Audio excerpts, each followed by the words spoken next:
şunu nemetjekdik, biz saparaga da bar, berde halmyra da sizem bar, bir tarihten gurrun berseňiz, Cumhuriýetden gurrun berseňiz, şu Kaýsy Atabaýew, nedir aýtak, biz diňe şol ikisiniň atlaryny bilýäris, ondan soňra gaty bir kän adam aklymyzda ýok-da, ýani taryhymyzyň nähildeki bolup geçendigini bilýän bu kän bir dogrusy. Indi Saparagaň bir açyklan bir nemesi bar-da, o da oňa bir ýere aýdyp geçdi-de. Lüstrasiýa diýip, lüstrasiýa fiilen wagtyny adamlary suud edip näme basmak, türmä basmak däl, hatda öňkü ady nemedilen adamlary, suud edilen adamlary aklamagan bolupdyr ýani eken bu lüstrasiýa diýilende. Ona mine aýdylan nemeler bilen aýdynlyga goşdy-da hawa rehabilitasiýa geçýän eken-de. Onam ýa akıl ýetirdim men de Saparaga aýdandan soňra. Olmasa lüstrasiýa diýilende o diňe şol jenaýet eden adamlary ýa-da imperiýa hyzmat eden adamlary ýygarlap tapmalym diýip pikir edip görýärdim. O pikir meni üýtgedi. Derro. Şodatlar hakynda bir şey aýdyp berseňiz diýip-de bir öz nemem garaýşym meňe dogrusu gurrun berseňiz. Bolýa bir minut men goşaýyn şu taýda aýdalyň ýanyş taryhy şahslardan men dolu bir habar diýmän ýöne men bilýän zadym juda az. Näme üçin? Men şol ömrümiň bir esasy bölegini Türkmenistanda ýaşanyň şol 14 ýyl golaýyny harby gullukda geçirdim. Harby gulluk bolanlarda onuň diňe waýanny harby doktrina bilen, harby muştura bilen, harby ýanky tehnika bilen, onsoň diňe harby mesele bilen baglanyşda grajdanlary degişli ýeri ýok-da men o taýda ýaşan. O ýöne bu meselede men pikir edýän Saparagaň bilýän zady kän bolmaly. Näme üçin? On öz bilýän diýip aýtmaýyn, Saparagaň hakysy bar bagşaga. Şuň öýünden hiç açan bir boş günü ýok Saparagaň aýdyşyna görä. O her gün öýleri myhmanly, gelýän myhmanlarym ýazyjy, şahyr, olbyt, döwlet işgärmi, könek ýaşullarmy, näme. Onun üçin Saparagaň bilýän zady özü merkezde Aşgabatda ýaşansyn. Men göre o näse belki ýüzesi kän. Onun üçin şu ýerde şu meselede Saparagaň gyssaýly. Onuň ýene-de bir zat barda şu taýda belki ol miras bize ýazy görnüşinde de ýeterdi. Bagşagan ýazan zatlar. Bir sanlyk gol ýazmasyny ýa el ýazmasyny ol Aşgabatyň miliseler howlyň ortasyna çykaryp ýakdylar. Öýlerini tekirlerler. Ene bilen waşylygyny nerden geldi? Olum bolunsa. Olum tarih. O maktumly ýazýar, 5 ýyl bir kitap kılan işimi Kızılbaşlar gelip weýran eýledi diýip. Ene şu biziň döwrümizin zamanamyzyň Kızılbaşlary bilen Niyaz bilen bawaraply heýwanlar. Hey bir şular ýazady el ýa-gol urup bormy? Bir kitap diýilen zat bize çağalykdan öwredilen ýa-da bir häsiýet bir mukaddes diýip hasap ederdik kitap. Kim ýazanam bolsa ol biriniň zähmede sen oňlap bilersiň, oňlaman bilersiň. Ýöne onu ýakmaly maksat ol adam diýir ýakyn ýaly. Ene edip oturan işler ya edilen işler. Şoň üçin men pikir edýän, men öz bilen aýdyp bilen elbetde men şol parlamentiň içinde näme boldy, hökümetiň içinde näme boldy, men şol 2 ýyl ýarym içinde işlämsäň olaň iş goşuny söýlep belet köpsiň şol döwrüň adamlaryny. Ýöne Saparaga ondan bir döwürde nämeli bolup geçdi. Ýer titremeden soň näme boldy Aşgabatda? On soňky birinji sekreterler näme işledi? Hemmejiginiň täsiri Aşgabatda ýa-da paýtagtda oturan adamlar da bolar. Onun üçin men pikir edýän şu meselede Ötede ya bize hemmemize köprek maglumaty saparaga berip bilen. Galanyny ene Türkmenistana baramyzda ýanky bir alımly bardyr, taryhçylar, zatlar. Ene olar dörjelep hakykaty çykararlar. Belki biz görmesegem, ene siz görersiňiz bu zatlar. Ya siz şu zatlary gözegçilik edersiňiz. Taryhy ýalan ýazylmaz ýaly. Bu maňa ýöňkelýän günä bar. Halmurat diýip, eme towy ogurusy diýip. Bazan men eme armiýa gidýänsem 18 ýaşaýansam towyň etiniň nämedigini bilmedik adamy. Şol armiýa oradalarynda bir ýerden bir 2 saat towy satyn alyp gelip oturan adamlary hödür etdiler de. Ýogsa öz öýümizde guza etem bar, goýun etem bar, geçeşem etem bar, çeviş etem bar. Yeterlik iýmäget. Men nerden towy orlapdyr, onu aýtsalar, kimiň towy, kimiň ketegi, haýsy köşede ýaşaýar, ol adamyň ady familiýasy. Ýok, men biriniň ketegine giren bolsam. Ine bulan ine bar oylap tapany şol, ine pul ogurlygyny men ýok, döwlet emlegini ogurlygyny men ýok, halky çürkömekde men ýok. Diýmek men oglum kan biriniň kuş ketegine girip emesini ogurlapdyr towyny. Başıma yapayım men. Kapımız dolumal. Onu sağıp süydünü bir sargın etmeye yetişeceğim zaten. Yani tapyan günelerim bir sor. Böyle onu sorunuzda neyme cevap vermeli olsa kalanını da veren saparağı da berdi. Bağışlan vaktinizi malum bırak. Bir 3 hepde gowrak wagt bolandyr ekrana. Kan çıkmadım men. Heme bir tarapdan işim ütgödü işim nemerak kıynaşdy, ondan sonra da şeyle bir zat boldy. Şu normal adamlar, ýanky ertir turup agşam öýüne gelip ýatýan adamlar, nähileki pikir etýänler kädilen nemänem bir akıl ýetirer ýaly bir ýagdaý boldy şu 3-4 hepdeniň içerisinde. Hakykatdan ham şeyle keni kardeşlerine ertel gidip akşam öýüňe gelýän, ýatýan, turýan, daňdan 6-da turýan, ýene de akşam giç sagatlarda gelýän, iýip içersiň, naharyň taýýarlarsyn, ýene bir zat edersiň, wagtyň geçer. Ýagny pikir etmäne, kitap okumana men dogruyum aýdaýyn 4 hepde bäri kitap okumaýarym. Hiç şeýle şonuň üçin kellem hakykatdan ham bomboş gezdim. Hiç zat hakynda, siyat pikirler hakynda da hiç bir zat aklyma gelmedi. Indi şundan görýärim, menne Türkmenistandaky ýa-da beýleki illeşlenmede de biz diýärisde hiç kim pikir eden ok, bu zatlara gatşan ok, goşulan ok diýär. Täne bu da hakykatdan ham şeýle bolýan eken. Sen ertir turýan, akşam gelip ýatýan, ertir turýan, akşam gelip ýatýan. Sen hiç bir zada bu syýasy düşünjeler asla akylyň ýetmeýän eken. Pikir etmäne de ýa-da okumana da eliň degmeýän ekeni. Soň bir zat gawat geldi öňümden. Bir ýebreylerin bir ata sözü çykdy da. Baýamak isleýän bolsaň işleme diýär. Ýani işleýän bolsaň baýak bilmersiň, çünki diýär iş bilen meşgul bolarsyň diýär, başga zatlar hakynda kelläme neme gelmedi diýär pikir. Ýani öwrenip bilmersiň diýär. Indi nämäni aýdaýyn men öz pikirlerimi üýtgän ýerlerini ine illüstrasiýa hakynda nähileki pikir edýärdim. Illüstrasiýa bolanda şol imperiýa hyzmat eden adamlary ýa-da watana dönüklük eden, halka düşmanlyk eden, ýamanlyk eden adamlary ýyzarlap tapyp şolary suud etmek, jenaýete çekmek, ýanky üstüne açmak diýip pikir edýärdim ýöne. Saparaganyň şu soňky aýda nemelerinden soňra asan bir üýtdöşük näme getirdi de bunu.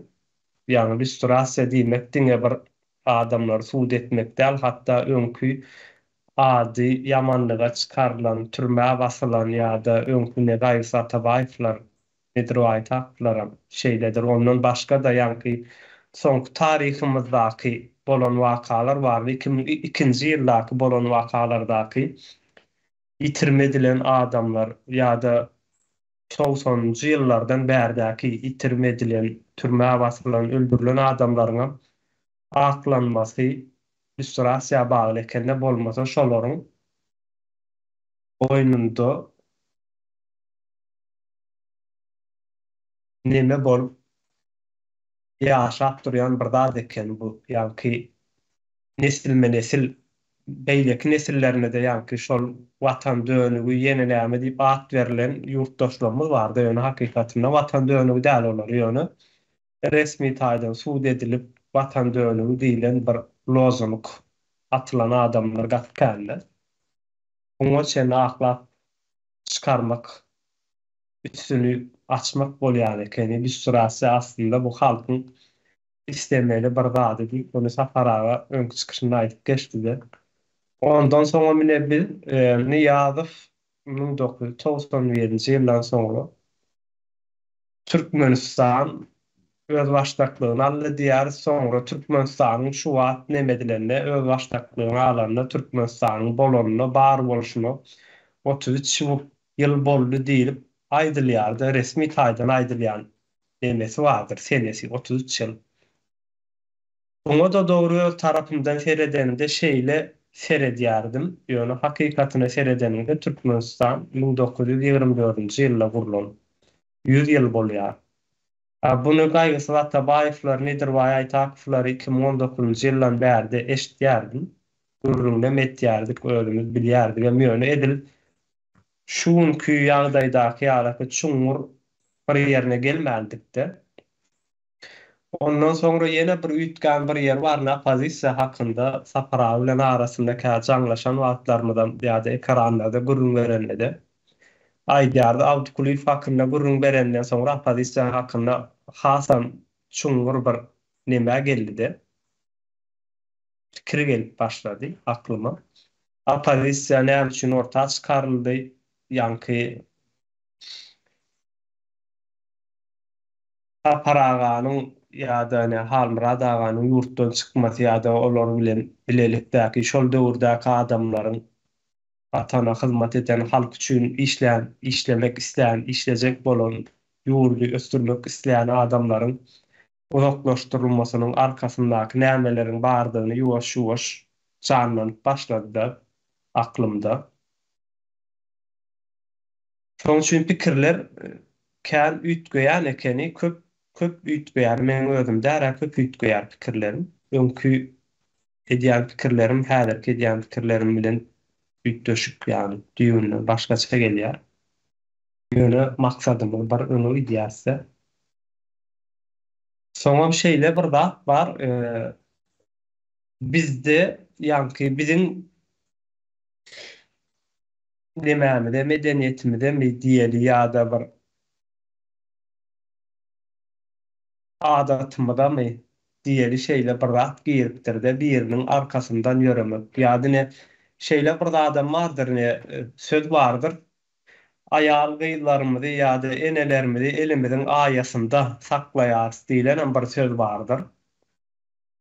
Şu sözler hakynda da pikir edýän men şu eliň aýasynda saklamak dogrymy diýip, ýa-da biriniň arkasynda gitmek, biriniň arkasynda durmak, ýa-da biri seni akitmek nähileki dogry diýip pikir edýär. Ondan soňra şeýle bir zat aklyma gelýär, biz arkamyz bilen odun götürüp getirýäris. Ýöne odun näme üçin getirýäris? Ýa-ni arkamyzda daşaýarys, elimizde götürüp daşaýarys. Näme üçin? Maksady bar, getirip peşde ýakýarys. Oduny özümüz üçin ulanýarys. Egerde biz aýal gyýlarymyzy, enelerimizi elimiziň aýamyza götürýän bolsak, bu da diýmek biz özümüz üçin ulanmak üçin, ýa-ni erkekleriň özümüze ulanmak üçin edýän bir zadymyz bolmaly. Öz bähbidimiz de häzirki biziň halkymyzyň ýagdaýyna da şodur.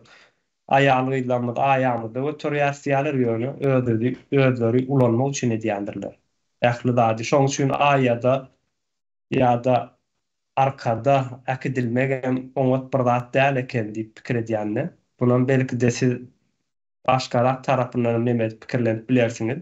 Ýa-ni kim sizi eliniň aýasyna götürýän bolsa diýmek onuň bähbidi wadyr. Edil arkasynda odun getirip peçde ýakyp ýylanşy ýaly ýa-da şonuň ýakyp şo peçde ýakyp şondan çaý nahar edişi ýaly peýdasy bardyr. Kim sizi arkasynda götürýän bolsa, arkadan akitýän bolsa, bu diýmek şeýle gelýär, hiç kim bizi bu ýolda arkasyna alyp akitmeýär. Her kim özi ýöremeli. öz ýoluny özü ýörek geçmeli. Ýol görkelenler bolar. Hakyky ýoly özümiz tapmaly. Şeýle nemelere gelýärne pikirleri. Soň bugun şu ýaşulary görletmek istedim özüm. Mäkän bir taryhymyzdan bizden has öň ýaşan adamlar bolan soň hemem bu döwlet bilen ýurdumuz bilen içme iç işlän döwürlerinde ýaşan adamlar bolan soň Halmyrad agan Sapar agadan bir taryhy hakynda ýene biraz öňem aýdyp berdiler ýöne gurrun berseler şu illüstrasiýanyň nähilleki boljak, näme boljakdygy hakynda ýa-da taryhymyzy nähille edip öwrenmeliligimiz hakynda gurrun berseler oňa doğrum kadiýan. Hemem ondan soňra beýle kardeşlerimizden boş nemelerimiz açylyp başlar pikirlerimiz.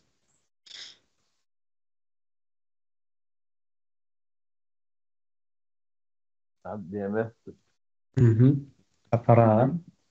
doğru. Yani düşün. Ha şol birazrak bir bizi açdan pikir berseň ondan soňra. Yani Sapara tarihçi değerli. O biliyor. Ya bu düşün vakti. Urla veriyen bu tarih yani Arap okuyan olma mümkün ol. Hem bir adam bir yadına düşmesi gerekli. Ama şeylerde. Fakat ne bir dört bolunu sonra olar derseniz yenidirek oluyor. Yani sonra versiyonda da var. Tarihin birisinden tutsan dediğin gibi duran tarihimiz var. Onu birisinden başlayacağından bir polonok. Nerede itiraf yani neme değil ben size. O bu bir Türkmenin farklı ulu ayıbıdır. Yani gayrısı zaten var. Nedir var? Aytak var arada uzun eksinde. Olur kendilik köklük. O sorar Atatürk dövrünün adamları sorar bilenen belki de yani fikir nemesi isteyenler geleyen olmağım katı mümkün. Olurum da Cumhuriyet kurma nemesinde. Onun bizim devletimiz kurun adamları bunun için aklamamazlık. Yani bunları rehabilitatif edelim İmemezlik Türkmen'in bir karşı ulu sonucu olmalılar. Dünyanın olsanız hakikaten bunlar bunu hem için İmediler diyen oklar, diydiren oklar onun sebepleri kendi olma mümkün olunca sebepleri hiç kimi aklan ok bize davaya getiren okta.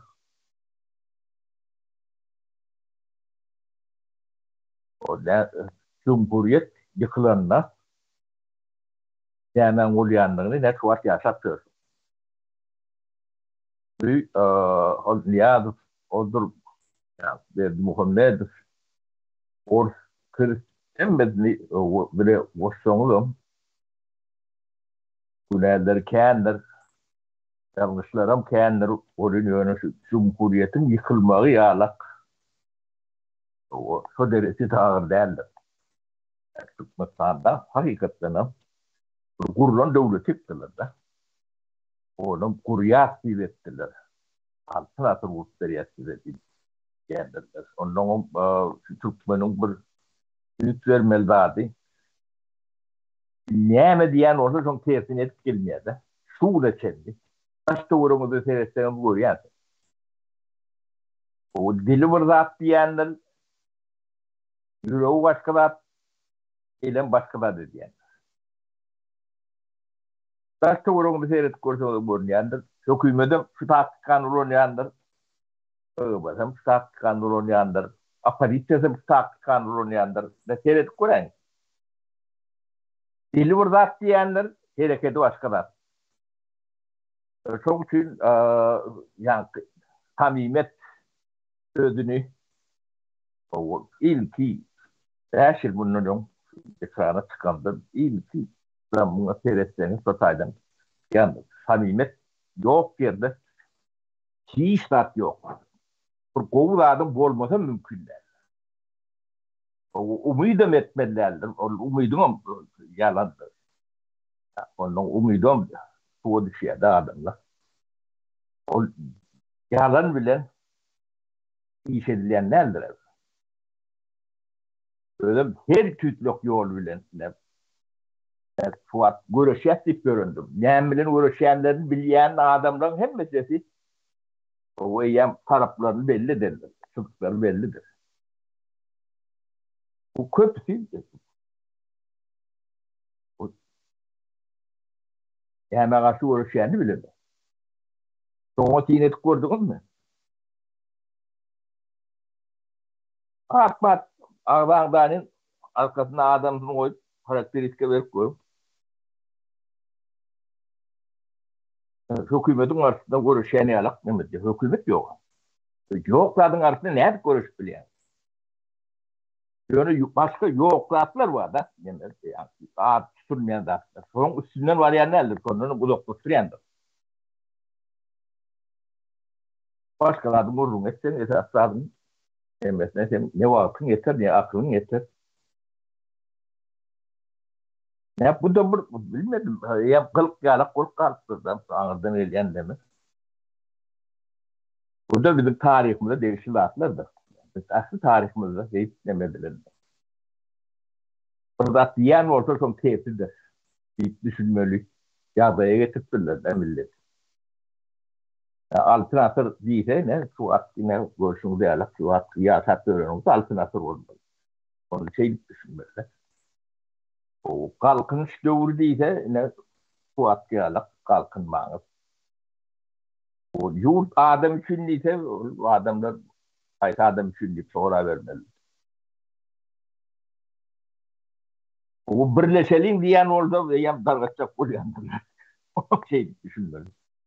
Oh. O birleşik beraber de yani yem için görüşenlerini bilyen adamlar hem de birleşti.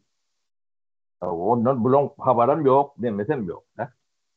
Ödem çok birleşelim bir kıyıp gören adamlar her bir partiye başıdır. Ödem o partilerin yani grup bir adamdır var aslında. Yani şöyle hem meclisi koşup yetteki sanak vardır. Birden. O kâfi bir ikidir. Şöyle hem meclisi koşumda ne kuat ne meclis yeter olsa. Beşten yeri yok. O şu beşten birine o birleşelim gitti. Yani şu görüşeniniz bir kulak düşünün. Verdi Muhammed işte. Yani devletin yok, kurulmadı. O sen cumhuriyetin olan çok yıkılanını bilen yok. Sonra Kur'an adamla rehabilite edilmediğini bilen yok. Hemen kurulmadı yani.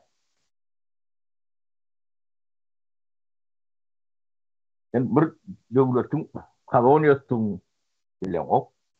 O kolonyanın ehli kuruluşları vardır. Sömürmek için kurulan kuruluşları vardır. Haylo komitesine çenli, meclisine çenli kuruluş sistemati, işleyiş demeti, tarzı sömürme için edilen kuruluşlar. O sömürgeden karşılığa çıktım diyen, bayramda diyen yani o kurumunun hem meclis doğru. Ne tuat meclisin veya Türkmenistan meclisi ağlayandırlar, ne mi diyendir. Meclis demek ne mi diyendir. Bir mukaddes bir bir millet için, bir halk için, devlet için şeyler. Oh. Şimdi şu meclis hem kör, hem lal, hem ker, hem soğutsuz, hem ahlaksız hem bilimsiz adamlar toplanan yeri. Onu başka türlü düşünüp bolýan demiş var. Türkmenistan'ın ýagdaýyny. Bir yerlerde bir milletin wekili. Dilini alan yer var mı? Kurulan yer var mı? Onun ağaçlarını bilýän adam yok. Bu meclis ödenden şeyli bolýarmy? Bir de doğru çıkmalılar. Yok, sizin saylov komiteýaňyz, saylov geçirýän orgunyňyz, öň sebep döwrüni nähile geçirýän bolsa, bu adam şonu alap geçirýär. Onun başındaki adamlar hemmesine kahraman adı verilir. Şol adamlar doğrulaşılığı edýän promosyonun ilgili deputat sayılan çıkıp bilir mi? İle doğru orta çıkmadılar. Şonu koyuyor nokta. Doğru senin bu yerine. O tek in mukaddes kuruluşun, meclisin, o yalandan, dolandan, ahlaksız, bilimsiz, mertebesiz adamların uyuşan yeri olsa bu halkın bana ne laf olmaz. Yani bu da bizim tarihimiz. Tarihimizi öğrenmemizde öğrendiğimiz sebeplerini görürsün.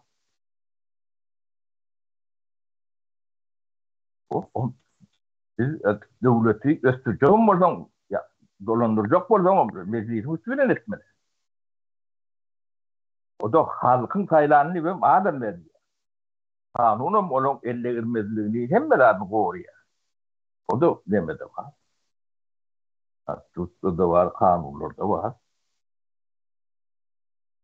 Yani şular yalak demelerimiz var bizim. Siyasetimiz diyeyim mi? Siyasiyetimiz diyeyim mi? Ne diyeceğim? Ya kılık. Biz yankı ösme için devam edilmeliğini kurun ediyen millet evlerle. Düğün kolonya boşansın çöbürdatlar kurmadı.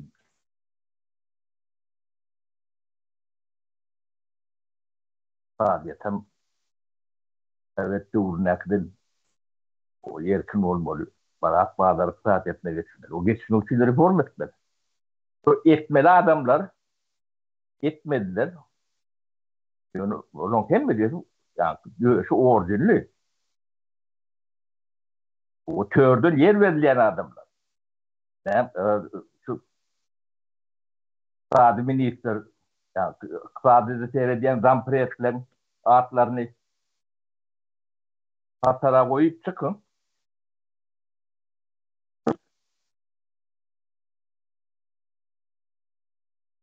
Kırıklık akırmandır. Reform edenler için olur mu? Bu Türk mesela bankı yok, bank sisteması yok. Onun için olmalı. Ya bunu bazı kısayette geçtiler. Ya reform ettiler. Ama yani bir sayılı komitesi var da Ağdat'ın üstüne döküp geçtiler. Sayılı komitesinin başlığı vardı. Murat Garip yani. Köçeleri adı da kılıp Türkmenistan'ın kahramanıdır. Üniversitede de adı da akıllı onun. Üniversitelere de adı da kılıp.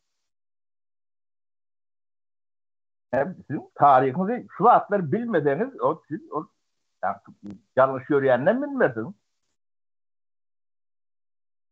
Sol adamları seyredenler duruşuyla yalan gördüm. Ekrandan aydıp durur. Senin bu dinlep dursun. O yalanlığından biliyor. Aytcan sözlerim şu. Sapara. O milletin ahlaklılaştırıyorlar da milletin yalanı sessiz dinlep reaksiyonu kalmaya uğraştırırlar. Çokluğunu iyime uğraştırıyorlar. Bunlar. halkım ya yalana hiç reaksiyeti yok. Onun karşısında ne immunitetim yok. Önden uğrak bilen. O yalanım deyip bilen ok. Fayada murmurmuş. Fayçılık değil. Bunu da art etsinler. Murmursuz adamlık kan yani. Sessiz, dilsiz şeytan. Dilsiz sesini çıkarman oturan olsa. Çok olayan değil mi? Hava. Onu Kıyma oturmam. fay adam diyelim. Ne?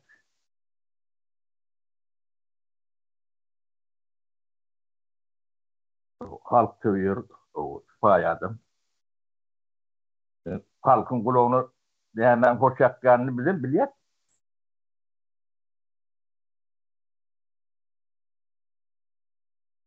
Aslında Fark devam çıktı. Şey alacak olsam hükmen Türkiye'nin yıkıp diyorlar da. Erdoğan halkın ne de uğurluyor. Çok İslam'dan veriyor da. Kömür veriyor. Makaron veriyor. Uğurluyor. şeyle Hanımın oğlu. Hep veriyor da. sonra on dörýärde bu taýda saparagyny hökümet bir 5 ýyllyk, 7 ýyllyk, 4 ýyllyk aýlanyp gelýär dindi. Mektep kitaplarında şu wagt prezidentin suraty bar. Prezident ömürlük däl. Mektep ömürlük. Şagylarda bilim berýär. Mektep kitaplara şeydedir. Ütgätler ýöne mektep kitaplarında näme şolorun suraty bar. Sen 4 ýyllyk, 5 ýyllyk gelýärsiň. Sen 4 ýyldan soňra aýrylýan ýerine başga bir gelýär. Senin suratyň o taýda näme işleýär? Urwan ulyny, Niýazowyň, hatda ne Serdaryň geçenine täze geçdi. Serdaryň suratlaram bar mektep kitaplarynda ýer. Onuň suratlaryny goýupdyrlar. O nähillik bolýar. Oýunçak mylaklar bile. Bilim mara o taýda çağalar okup almaly. Sen 4 ýyllyk, 5 ýyllyk geldin. Senden soň ýene birisi gelmeli. Ni bu yemeğini görüyor da. Şun gelendi. Nehilek gelendi. O okul kitaplarında suratı düşüp başlan önden. Bunlar da gün atılmalı adamlar. Kansus yani bunun için akıllıyalar da. Sebebi kitaba yani lekleri suratını, yakayetini halk başlan adam ben ömürlük gelecek diye. Geldim diye. Erdoğan'ın suratları yok. Mesela Sapara, mektep kitaplarında. Erdoğan okuyor. Atarlar. Bunu atarlar. Hiçbir nimetidir. Yani subutname gözlemeyen bir haktır. Ben ömürlük geldim diye. Bizim kanunumuzdan ben bir yerde gördüm. O konstitüsyonda hem beraber men niye? Türkçe düşünmedik kolonu olacak. Hem beraber düşünüyorum. Çok bilmiş Türkmen. O hiç var sayılı borcuk geldi öyle. Yani ben geldim. O hiç var sayılıldan rahattan umudumuz bolmasın diye yönü parmağını sayılı geçiren oluyorlar. Onu oynayan adamlar var çok kaptan. Yani onduk bu sayılı demokrat bolşiyalar. Murat Karay'ın sayılı geçirşiyalı. O. Enel çok haklı üyedi aydıp dur. Onun ne apazisyası, ne görüşyeni, ne dinleyeni hiç reaksiyeti yok. O kitaba girdi mi? Ya o Taylo nerede geçmeli? Taylo din reaksiyeti geçmeli şeyler mi kanun boyunca? Ona portretleri kitapta sağlam beyninde yap oturuyor. 4-5 yıl. Kapalı olsa 10 yıl. Medya elinde. O senin yani köşeden gelen adını bileyenim yok. Yüzümü öğrenim yok. bağ olsa da seherdi. O senin oğlun ilk görüşmeli, yarışmalı, dertleşmeli. Yani hakiki geçireyen dedi. Yine de sorunlarla yani sonuçta dünyanın hiçbir yerinde böyle zatları yok.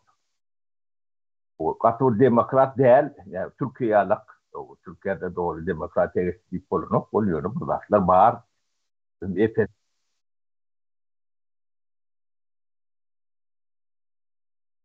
Sotay'da dedik bile noktalar. Tamam. Anladın mı? Bunu rahat edip oluyor. Edip oluyanın tevavi adamlar başkalar para doğru ediyor. Ağır rol oluyor.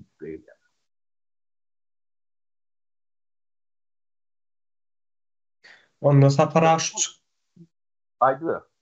şu çıkgarda ortalıkta yankı in esası bu yerdäki möhüm zat şol halkyň nemesi taryh bolupdyr ýani ekenne. Şo taryhyny ütgöden wagtynda halky öz tarapyna ütgödüp bolýan eken. Ýani seniň aýdýan zatlaryny kabul edip durar ýaly halk ýasap bolýan eken. Ine opozisiýa diýip çykýanlar bardyr. Şolaram hatda 27-nji Oktyabr dälde 27-nji sentýabr garaşsyzlyk bayramy diýip kabul edýändirler. Daşyndakylar.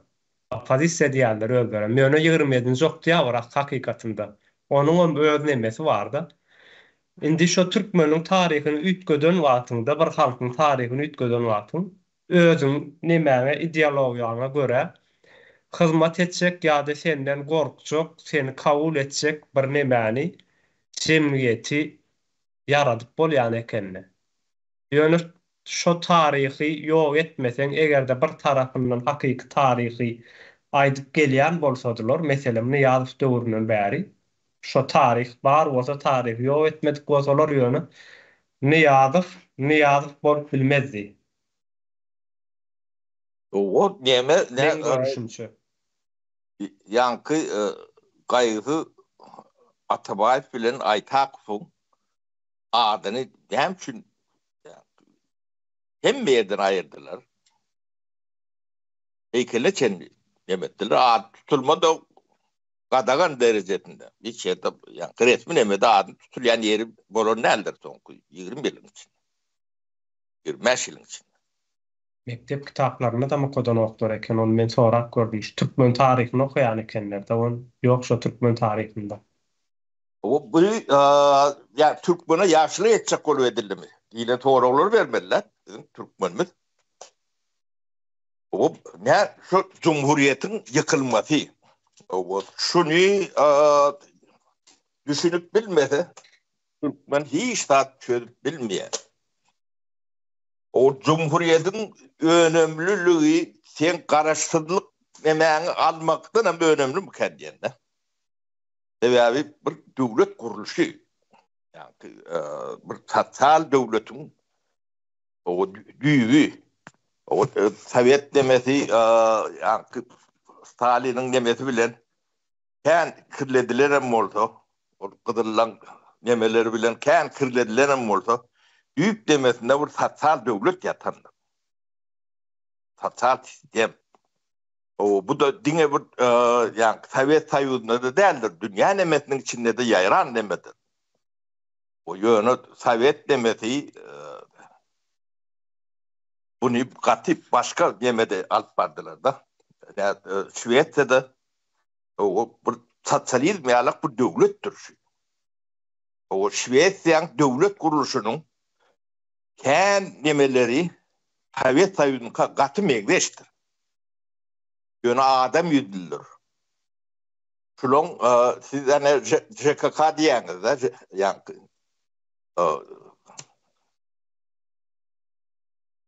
Dompravleniya da şeyler. O Şvetlerde de şoňa meňdeş yönü adam yüdülü kuruluşlar vardır. Ustad diýerler. Yönü yani administratif nemäňe bir yani bazar iqtisadiýatyna deň şertlerde işleyen neme öwürlerinde o Sovyet Soýuzynyň hemme zady ýöne elbet yani neme deyip onu neme diyorlar da kete. Onu bilmeyene diyorlar. Yani bu yani adamların hem becerim yani hem becerim spesialit ya bu analiz edip olminemede şu fikre yetti diyme de kıyın köpüsünün. Onu deme diye de. Önüm ben bulun kuruluşunu katı büyüklü öğrendim diyseme ulurladığım var yönü. Epey sayfa ottum. Öğrendim. O bizim kemmengde şerleri tetkik ettim. İp bilyen.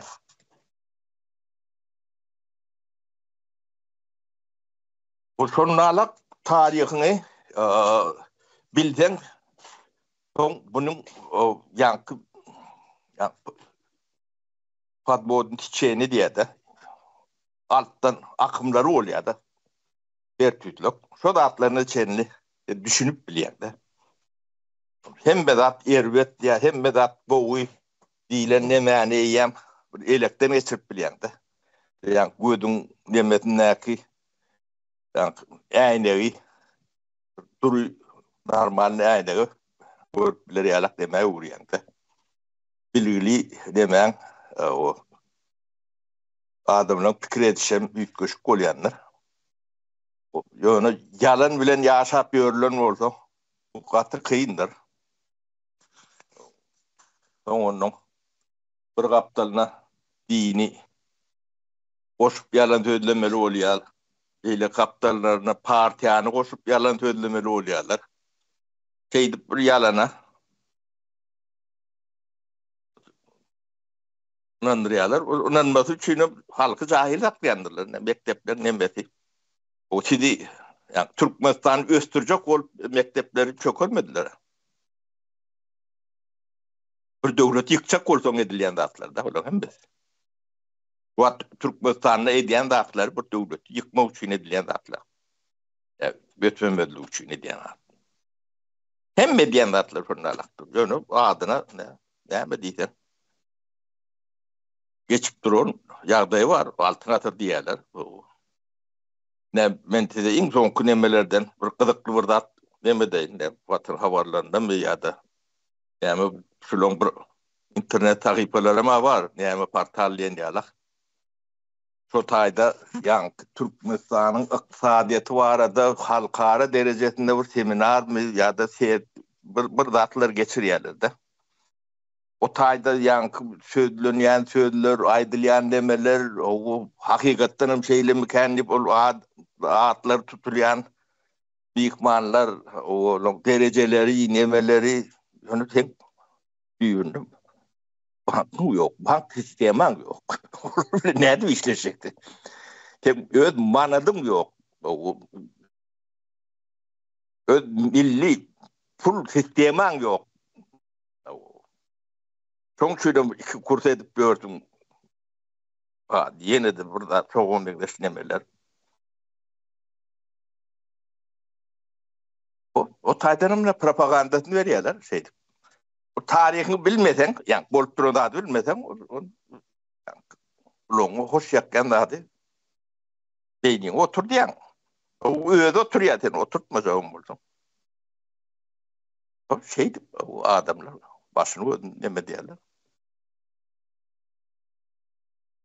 Zaparaniştayda bir meňdeşlik çykýardy ortalykda ine 1917-nji ýylda Akbaşa döwrü bitýär. Ýanky ine Orta Aziýany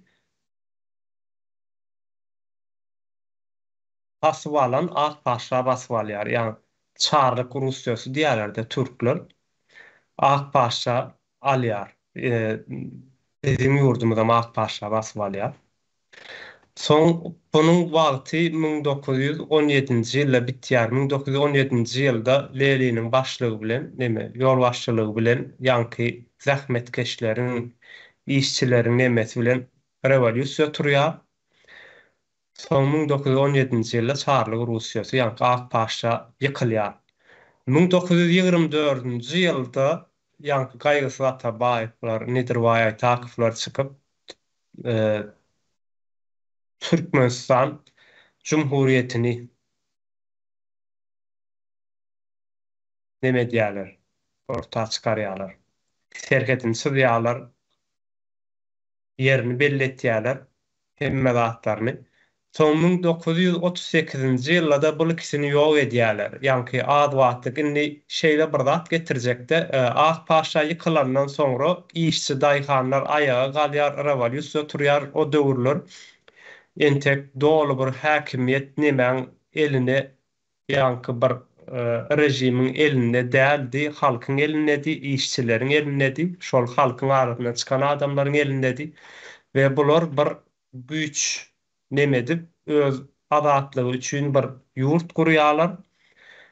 Ýani şol wagtyň içerisinde de 1924 bilen 1938-nji ýylda bu nedir vay takvi Haýgysy Atabaýewy öldürýärler de o taýda. Indi 1991-nji ýylda SSR dagandan soň ýene de öz başlaklygyny alýar Türkmenistan, ondan 91-den 94-de çeldi.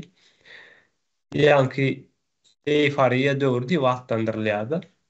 Halk bizin öz başlak bolduk, öz ýurdumuzy gurduk diýip şeýle heýjan bilen, höwes bilen ýurduny hyzmat edip işläp başlaýarlar. Ösürmek üçin ýöne 94-nji ýylda ýene de ýani Russiýa Ors tarapy güýçlenýär edil şol 1938-nji ýyldaky şo Cumhuriyeti ýylan eden adamlar ýok edişleri ýaly 1994-nji ýylda ýene de şol eýfariýa döwürni ýok edýärler de ondan soňra ýene ele geçirip başlaýarlar. Türkmenistan şu ikisinde bir meňdeşlik görýärler men sapara.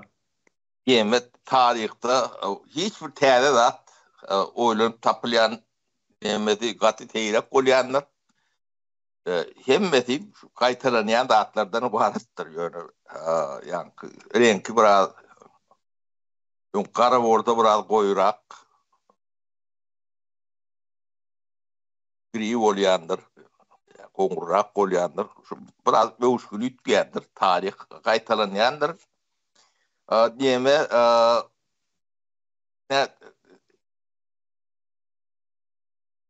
Oktyabr rewolýusiýasy diýilýär-de. Sovet demesiniň.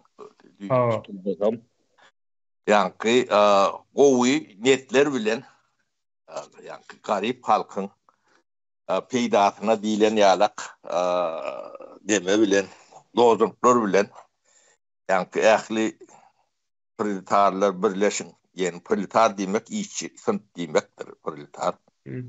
İşçi daýhanlar şolar. Şol garyplar birleşin. Garyplar birleşin diýmek bu baýlan elinden rahatlanan diýmek o şeýler demekdirler. Şo neme bilen demediýä. Şonu köýüp görenimken bizem şoň içinde ýetişdik. Bizem bir türlük deňlik barýalak. Ýöne biz ýani sahnaň görkezilýän ýüzüni görýärdi. Biz ýani klient ýani näme diýär? Ýani teatra teredip görenler tomoşaçylar da. Biz o teatryň aňyrtyna gyzady ýani görüp bilen okdap, bu aňyrtynda giden kulaklar, sibir, lagyrlar dur. O arada hiç kim gurrun eden o. Gurrun etmesen ýokmuşyn diýilen näme gitýärdi. O gurrun etmedi gadagan, şu kulaklar o arada şu döwürlerde gurrun edýän adamlar hemmejeden şu kulagy gidýärdi soňra. Ya da Haýgysy Atabaýew ýa nedir baýa takfiýalak atylýardy. O ütgen neme ýok. Ýöne Ors buny biraz gowşady, ýani 91-nji ýyl ýykylan soň. Gowşan soň beýlek nemelerini bermeli ýagdaýa geldi. O garaşdyrdyňyz bizimki diýdiler. Onu berdiler hem. Ýykyldy. Aýak üstüne durup bilen ok. Ýöne soň özüni toparlady arkadan KGB. O özüni toparlap şu Putin gelýänçe Brajenya diýede yani gaýnama demetme. Onu normal halk hemmejetini dama görüp bilen ok. Ol taknan aňartyndan edilýän oýunlar. O ýöne ne yani 24-nji ýyla dolup geleli. O ýeke Türkmenistan'ın däl, Özbekistan'ın şondalyk o şo ýyllarda. Bir ýyl giç ýa bir ýyl ýyr gurlandyr. Ne Azerbaýjanlar 18-nji ýyl gurlandy. O ýönem şu adam, şonu kabul edilen şo konstitusiýa nämäni bağda alınıp işläp duran demesi. Ne Azerbaýjan ähli yani postsovet demelen ya Orta Asya Azerbaýjan Orta Asya'ya giren nokta Kafkaz Azerbaýjan. İçinde şu ýylyny yani kuruluş nemetini, Cumhuriyetin kuruluş nemetini o saklap kalan yeketek döwlet diýsem dogry omkan diýen men beýlekleri bir analiz etmede mok golünýöny o özöklerim 91-nji ýylda guruluk diýip o şey demet bödü Kırgızlarım şeylerek o ýöne şonu diýenden hem beceti ömürlük gelende gitmediler. O kadar şunlarla bir hemme bolýançak gitmedi ne gazaklanky o bir sebäp bilen atgarran soňmy dememi o giden soňam hiç nemeden oklarda yani gitmedi hop bular ýalak sistemada gitseňem sana yani elle girmezlik yani emelik yok da bunu ne çok gelenlerine yani oyunun kuralı olmalı yani gelmeyen düzgünü bağ olsa ne gitmeyen düzgünü olmalı kanunlarını sudatlar hem de koşuktur ya da vaktikay mıdır ya da hiçbir nemani nemetmeyen şekildedir. Çünkü gelen gitme için gelen nokta. Yani mekteplere nemet bölünüm şondan. O ya Orta Asya'da hem Ortaýetde no Belarusya'da hiç döwlet ýol başladı. Gitme için gelen o. Tayland gelsin, başka ýol bilen gelsin, gelen giden nokta.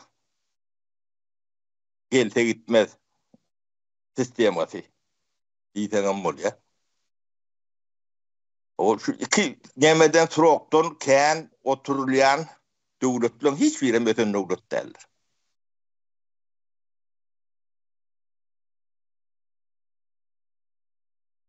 Sebäbi yani döwlet guruluşlary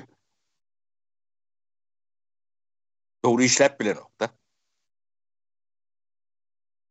Döwlet östürýän emine şu yani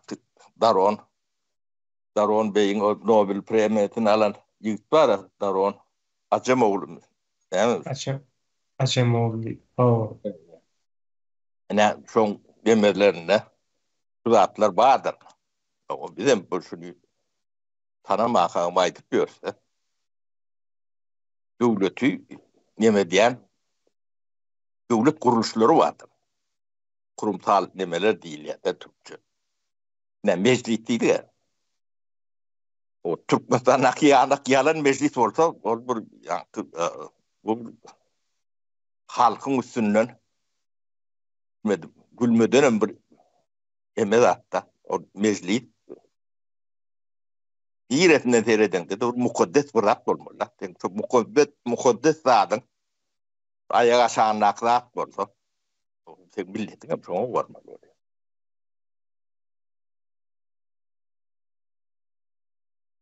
Ondan bolýanda adam hiç kim ondan meclis görmeýän bolsa beýlekleri görmeliler diýdi. Şu wagt 2 milyon halkın eline pasport ýok. Şunu bilmeýän ya bilmesi mümkün näli düşünüp bolar ýalak bir wezipeli adam bolup biler. Onu men bilýän bolsam, ýeňiş bilýän bolsa, umyda bilýän bolsa, her bir millet wekili bilmeli. Ya da bilenlik, ya döwlet işgär bilmeli.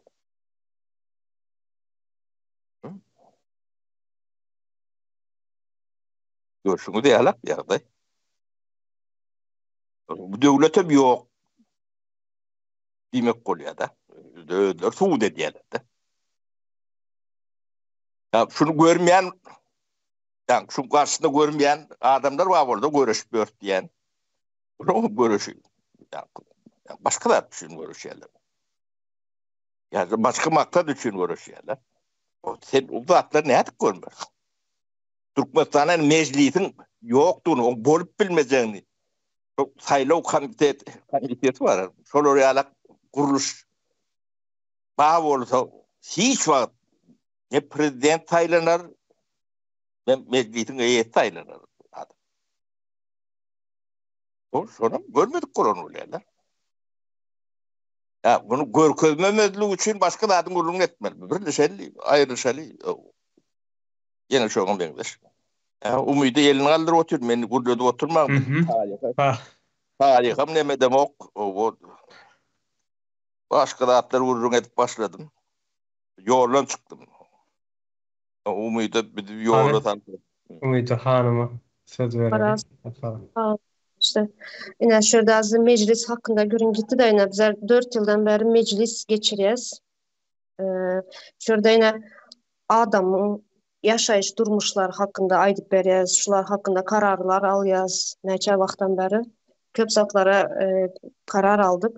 Yine şurada benim elime bir sani dokument geldi de yine şu 1990. yılda meclis şu vakti başlayan da Türkmenistan SSR'den ayrılan son. Yine şurada en kızıklı yeri şurada köp yerine girip okadım. 92. yıla çare hazır geldim okap. Hiçbir adamın sosyal durmuş hakkında hiçbir karar alınmayan, hiçbir berde hiçbir nähilden adamların durmuş hakkında hiç sat yazılmayan, hiç karar alınmayan. Yine şurada bir neçesini okap bereyin kızıklı yerlerine. Yine 24. yanvarın 1990. yılda mecliste bolan karar alınanlar. Türkmen poeziyasının klasiki Mahtumgul'unun yadigarlik günlerini bellemek hakkında. 23. yanvar 8 Ağustos. 8. Ağustos'ta 1990 yıl. Biraz yanlıştım çıslosunda. Daşavuz oblastının Kalinin rayonunun şehir tipli Kalinin posyolgunun çayını geneltmek hakkında. Kaka rayonda Önbeyi Oba Sovetinin döretmek hakkında. Mari oblastının Bayramalı şehirinin Bahar Buшлова Komsomol Leninizm Oba Sovetlerini şol oblastının halk deputatlarının Garagum rayonunun Sovetinin administratif tablığına vermek hakkında.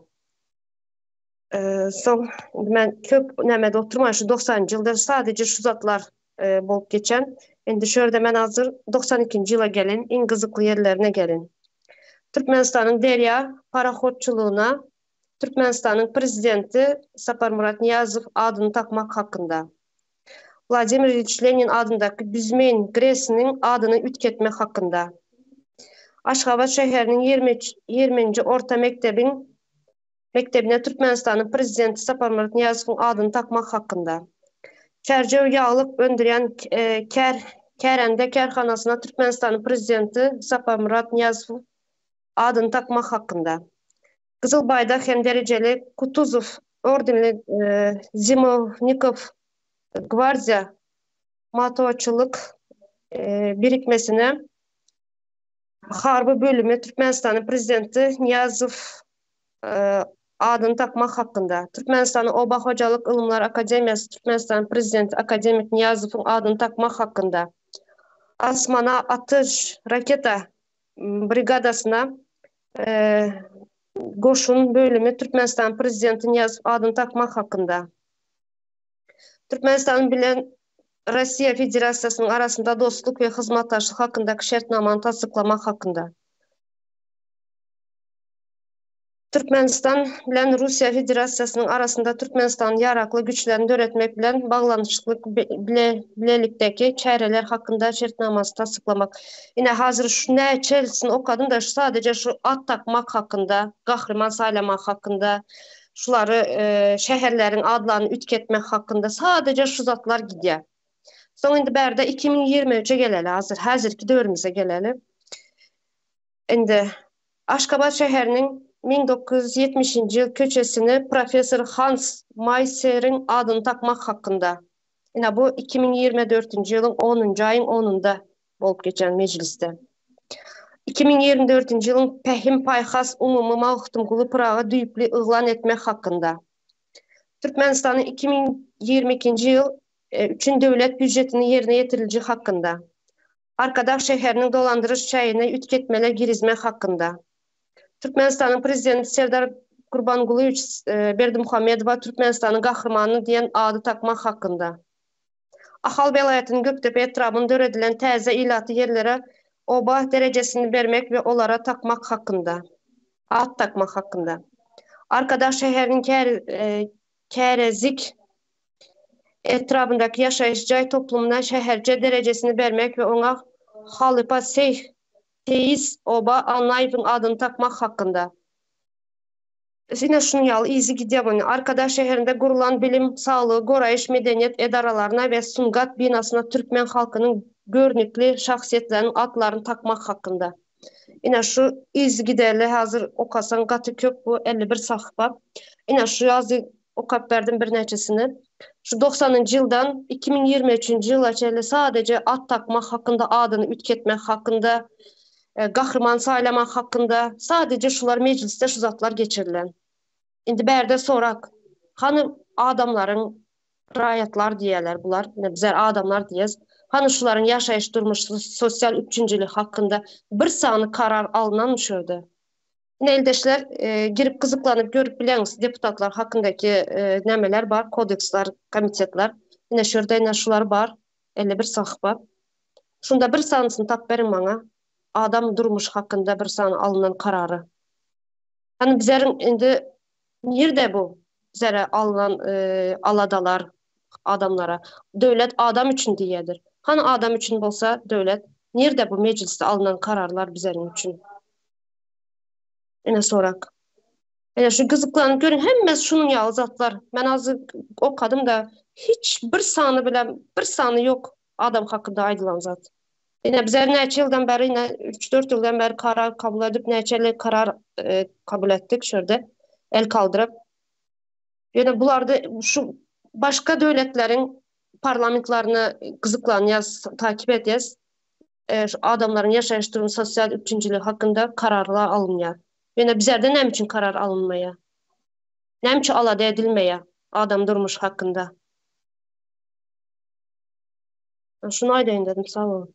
Kızıklanıp okap görün katı kızıklı zatlar yazılan berde. Mine bir soru.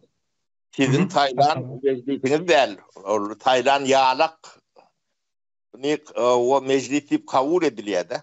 Saylaw sistemati bolmasa ilkulak yani meclisi halk vekillerini taylamak için bir yurdun bir kontrol edip bolunan o yani şeffaf yani prozrachny diýilýär.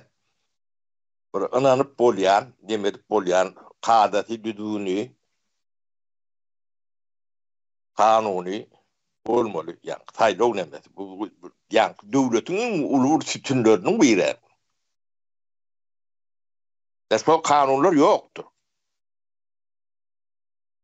Ya şuna kendi prezidentler nädik gelmeli, nädik gitmeli diýilen kanunlary doğru neme derler. Gümürtüktür hembeti. Tapara mecliste bizler için yani halk için karar alınmayan bolsa hiçbir zat. O näme için bizlerin hakkımızda orada oturdular.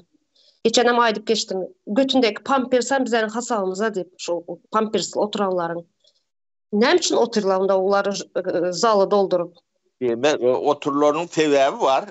Ne, yani şu atkı Türkmenistan'daki saylov sisteması var ya. Şu sisteme bağlı olsa sonra realak halk vekillerini saylarlar. O saylanan noktasında çağır ediliyordu. Yani saylov bir bağlı var. O siz düzeltecek olsanız ilk olarak o bizim yani saylanma için saylov kanunlarımız, düzgünlerimiz, kuruluşlarımız, bunu kontrol eden kuruluşlar, onu geçiryen kuruluşlar, bu da hiçbiri ne prezidente bağlı olmalı, o ne başka birine, tabii çok üstünden biri, hüküm sürüp bilen orada, o tayda yiyen taylov olup bilen o. Türkmenistan'da bir adam, doğduğunun arasında hem de kanunum, düzgünüm, o meclisin vekilem şunlarla. Çok şöyle bir işlem ya. O elbette olur. Halkın adamına oturup böyle. Yani bir Muhammed yüzünden tölep o tayik getireyim olur. Yok. Halkın sesini çıkarın o. Zatların o nimedenliğini bilen o. O bu Murat zatlar Garriyev. yönetmek için ne iyileşler siz bir zada düşünün. Siz yani Türkmenistan dünkü Sovyet Soyuzu deyip adlandırılıyordu. Yani bir imperiyan, bir kolonyaydı. Çok kolonyan sistemaları vardır. Yani saylov sistemi hem şodur. KGB hem şodur. O milisya hem şodur. O mektep programmaları hem şodur. Başka da onlar söylemesini tanap bulur. Şolun hem mezeti duruşu alak dur.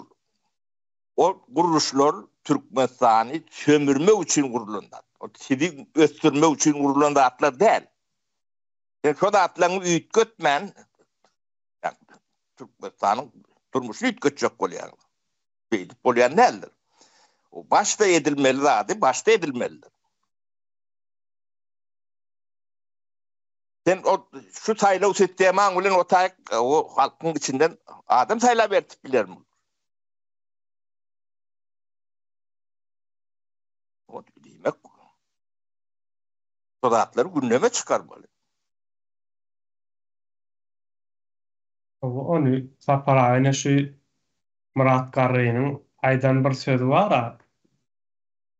Berdi Muhammed Bawaşy. Sizi häzirim saýlap biljek diýär. Ine Umydy hanymyň sorawyna da jogap şol. Sizi diýär häzirim saýlaw geçdi, saýlany edip biljek göne ýurtdaşyndan seredip durlar da diýär. Ine şol ýanky meclis hem şol bularyň maksady diňe ýurtdaşyny güýmemek, ýurtdaşynda näme doğru Türkmenistan'a kanun bar ýalyky bir fasadyny, fonunu bermek. Şolunu Ýewropa Wene festivaly geçdine sapara Türkmenistan'da diýersiňiz. Wenanyň ýa-da Ýewropanyň festiwallaryny geçirip ine bizim ýurdumuz açyklyk görkezjek bolýarlar da o taýda. Ýanky ýurtdaş üçin işleýär meclisi hemme zady ýurtdaş üçin. İç üçin däl, biz üçin däl hiç şeýdi bolmasa biz şu soraw berip bileriz. Türkmenistan'da näme üçin adres ýok? Meselemine Türkiýede ýa-da başga bir ýerlerde bolsak, bir ýeriniň ýanynda mehmançylyga barýarys. Adresiň atsana, konumuň atsana diýäris. O da WhatsApp'tan konumuny atýar, bizde önüme şo konum boýunça, şo adres boýunça barýarys. Türkmenistan'da näme üçin şo ýok? Sebäbi Türkmenistan'da ýol ýok. Ýol näme üçin ýok? Ýoly oňarsalar halky oňat ýaşatmaly bolýar. Halk üçin hereket etmeli bolýar. Bu da olaryň emesine ýalňyş gelýärdi. Şonuň üçin hemme kim ilk elini alırdı Hayat Hanım ya? Söhbet mi? Elini alırdı ben görmedim. Töhbet be. Söhbet mi? Ha, Söhbet kardeşine söz verelim. Ha yemiş men nime aytjaklarymı aýtdym diýin. Ayttım ya. Ama sen ayttın. Seni yetirey önemli cümlelerini, üstünü Var. İngilizce'lerini. Ne yak yine Telegram haber kanalımızda da koyulundur neme deyip. Korrupsiya karşı görüşmek boyunca 5 yıllık maksatname dörödüllü diye. Şimdi bu ne için dörödüllü? Neme Türkmenistan'ın nemelerini seyrediyen käwir nemelerini resmi haber beriş kanallarını göz gezdirýän onu ýakynla nemeler barkaýtdy bulara dünya ykdysady bank kuramasy näme adyny aýdym IMF diýär näme diýär IMF barkaýtdy. Azerbaýjan Türkmenistan nemesiniň vekiliyetleri şu Taşra İşler Ministrliği bilen duruşdy. Şolar bilen nemetdi. Şondan soň şu karar nemetdi. Biroq şu karar çykdy. Türkmenistany ene korrupsiýaga garşy görüşmek hem Türkmenistanyň watansızlyga garşy nemetmek diýilen bir şolar ýalyk bir göz soň bermek watansızlyk soň bermek diýilen. Bular mende habardyr.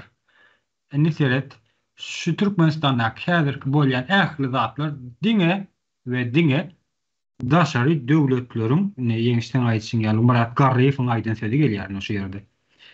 Diňe daşary döwletleriň nemesini ünsüne çekmek üçin bir edilýän bir propaganda. Çekmek üçin däl, ağlamak üçin olar şeýdip ýadyn diýe biz onuň olar. Ondan pul jagara berýärler. Olamazlar operasyya 2019 yıl koronavirüs çıkanına barkaydanlarına çemadanlarını dolar ayıp kaçtılar yani. Şimdi ne mi var? Ne Türk ne bir zaten misal vereyim ne size. Türkmenistan'da ne men böyle giden vaktimi yitirip ne men okudum. Dosafçılığı okudum ne prava almak için. 6 ay vaktimi yitirdim şu an için okudum yani bu gittim vaktimi giderdim şu an. Her gün ya hep dedi 3 gerek gittim, 4 gerek gittim. 5 saat vaktimi giderdim. Hep dedi 5 gün gittim ve 5 günün devamına da 5 saat vaktimi giderdim. Yöneme olarlar ona maşin sürüp dur. O yol nemelerini bilýän isem her biriniz bilýänsiniz Türkmenistan'da häzirki wagtda maşin sürüp berýärler, autowol sürüp berýärler. Uly ýola çykýanlar, ýol znaklaryny bilýänsiz. Ýöne siz neme barsaňyz il kaslaýy ýykýanlar. Pul berseňiz ýöne dokumental esasynda geçdi diýip nemesini berýändirler. Bu näme üçin gurnaýar? Ya bolmasa universitetlerde de şeyledir. İşe girseňem şeyledir. Islenlik bir proseduralara barsaň Türkmenistanyň häzirki wagtda prezident saýlawlaram şeyledir ne? Resmi taýdan edilýär. Olam näme üçin?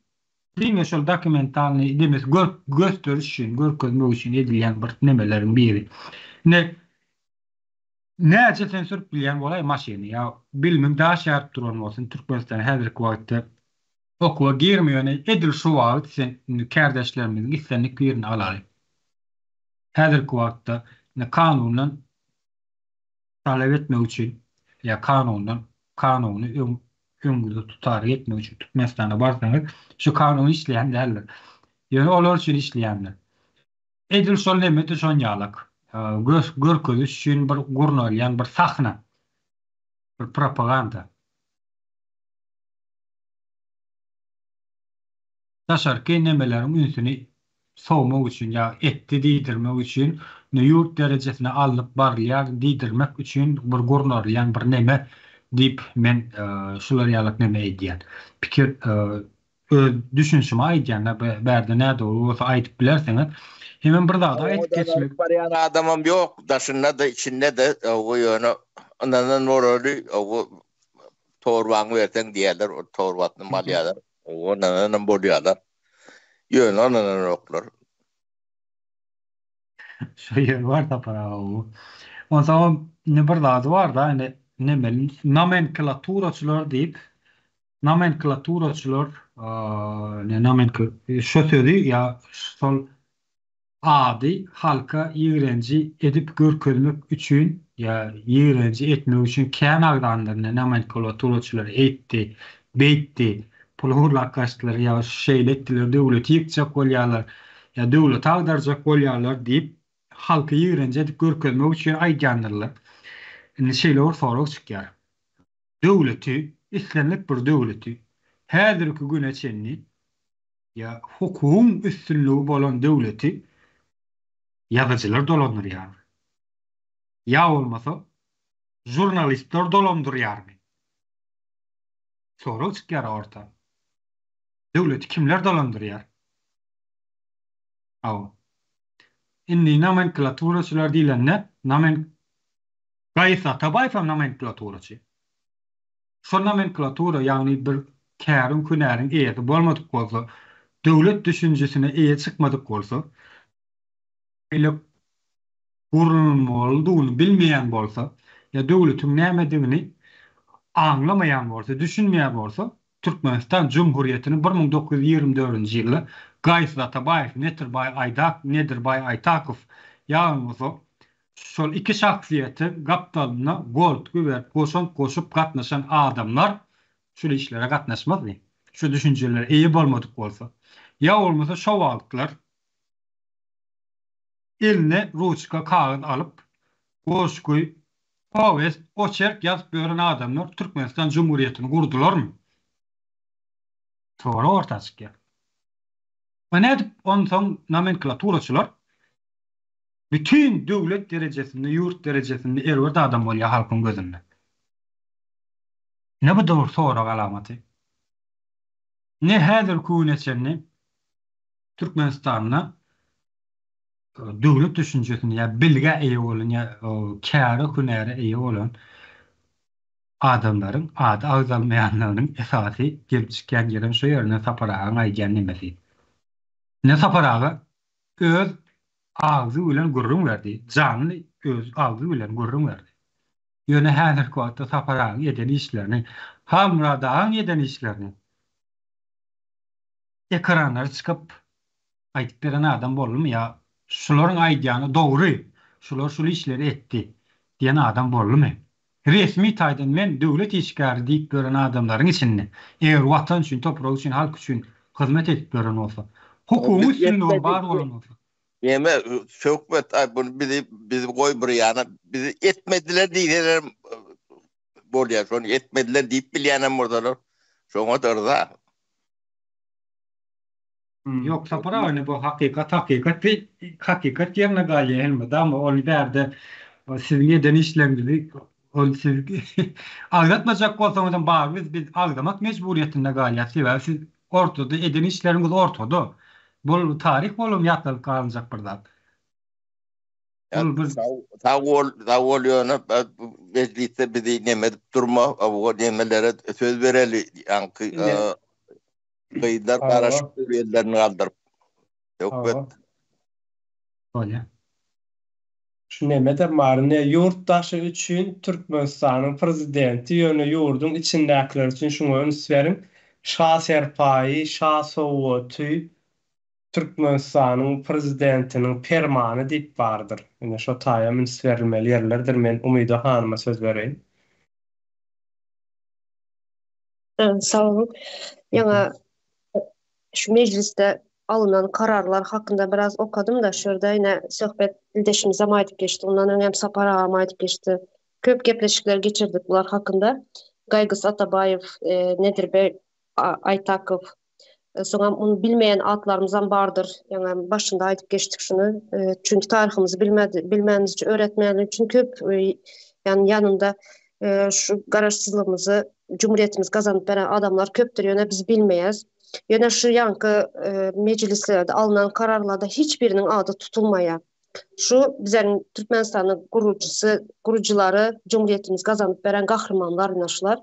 Ýöne hissat etmeýän Türkmenistan üçün yani hiçbir siyasi bir bilimi yok, düşüncesi yok adamı gahrman edip nereden çıkan gahryman bu bellemder şunu ýaladyp mecliste karar aldılar, bunu at koydular gahryman dep. Men şunu okaýyn hazır köp uzun der gyzykly zatlar ýazylar ýankı şu söhbet ildeşimizin aýdalaryna biraz dogry gelýär da. Türkmenistan prezidenti Serdar Gurbangulyevich Berdimuhamedova Türkmenistan'ın kahramanı diyen adı takmak hakkında Türkmenistan'ın meclisinin kararı. Türkmenistan prezidenti Serdar Gurbangulyevich Berdimuhamedova Türkmenistan'ın kahramanı diyen ad takmak hakkında Türkmenistan'ın meclisinin malumatları 2023 yıl 385. Madda. Berkarar devletin teze yamanın kalkınış dövründe Türkmenistan'ın milli kararsızlık esaslarını, bitaraplık yörelgelerini puhtalandırmaya koşan ägirt ulu şahsı koşandı.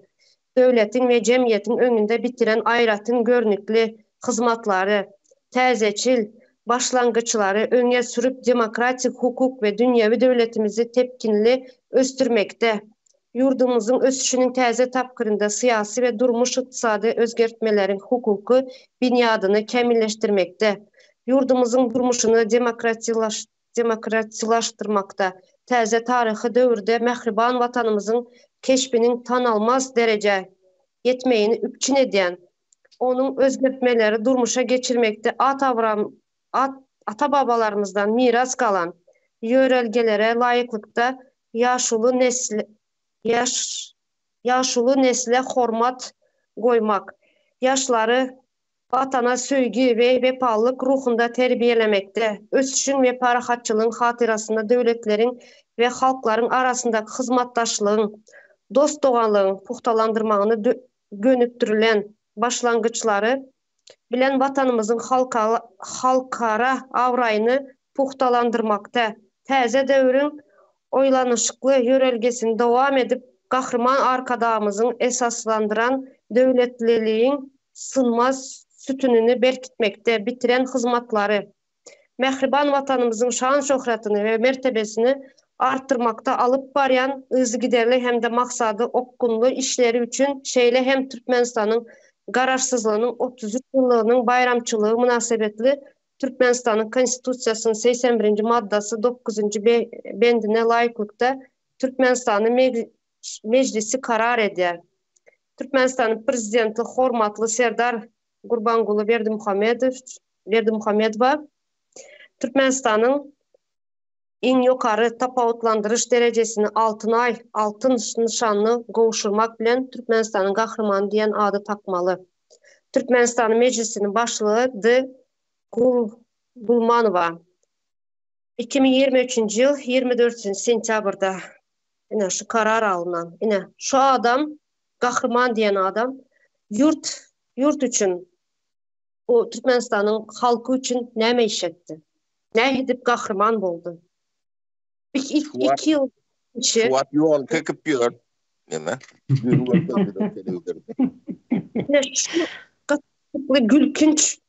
gülkünç zatla yazıklı.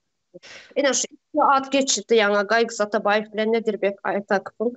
Şular şunyalı bir adamın, bizden halkın durmuşunda şunyalı bir yer orunu koyup giden adamlar. Yine şuların adı bir gezek olsun şu mecliste tutulmayan, atlanmayan şu adamlar.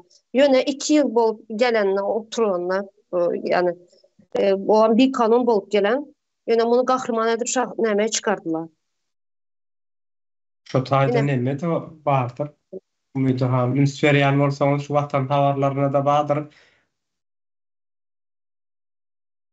Nemme 33 yıl deyip yadırlandır şu yerde. 100 yıllık yadırlan değildir. 32 yılda yazılan. Indi 24. yıla geçer davam. Men nemme geçen gelip gördüm şonu. Yankı 100 yıl olmalı aslında oyun. Eyyem şu ne mena anlattı yani şu sahanın öden biz tarihimiz şu taydan o neme täreden başlattı yani tarih tärden yazdı yani.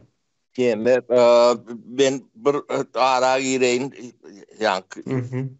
Ben kuruluş demet duran yankı Nedirvay Aytak filan Atabayev'in rehabilitasyası münglerçe adamdan rehabilitativ etmesinin yolu açılyandır. Ol atılanlar, tökmede atılanlar, karalananlar her öyde, her bir Türkmen öyün demedinde o zorundan bağdır. Onun ağıtlarından bilen yok, o birimizin atasıdır, enesidir, o her bir başkala girýändir. Bu gatvyr ulu zatlar bunu ýöne iki tane o kahramanımızın adı däldir. Onun arkasında giden o tariha ýöne ömrün ya da tarihten tiýilen adamlar ykbaly bardyr. O bizim bu zat bizim namus derejemiz bir nememiz bolmalydyr.